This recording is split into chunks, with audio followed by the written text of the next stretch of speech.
Purim story features two women.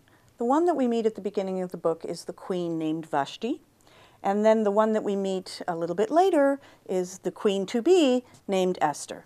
And there's really only these two women that are presented to us by name, so I want to take a look at these two because I think it's really interesting how they're positioned one to the other. Vashti is Ahasuerus's queen.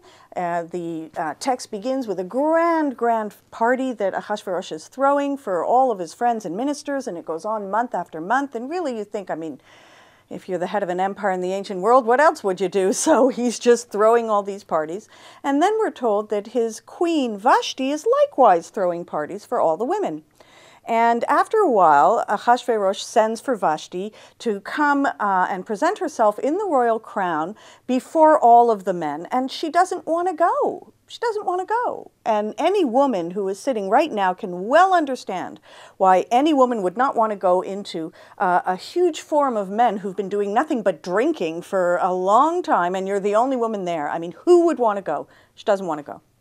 So Ahasuerus now doesn't quite know what to do, and he turns to his advisors, who I must say are all eunuchs, and he's asking them, what should he do in this case with his wife? And the advisors come and they say, well, you know, this is a problem here because she's the model for the nation, and if she's disobeying you in your request, then all the women will start to disobey when their men have a request from them. This is very serious. You can't ignore this.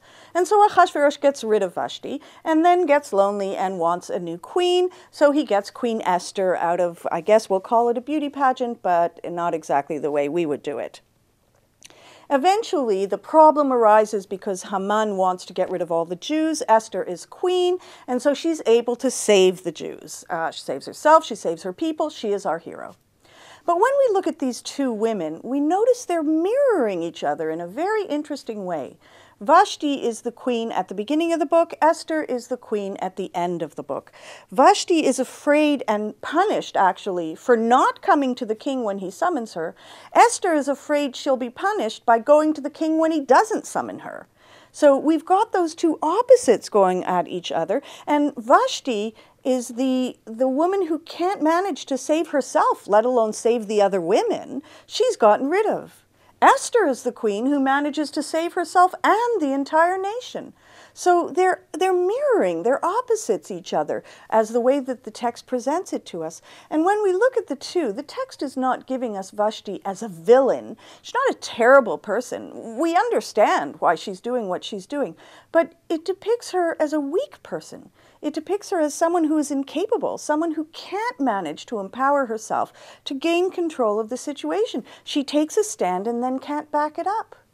Esther is our hero because she does empower herself, because she uses everything available to herself to get the job done. She empowers herself, and then she says what she has to say, and she backs it up with action so that she's able to save herself and she's able to save the nation.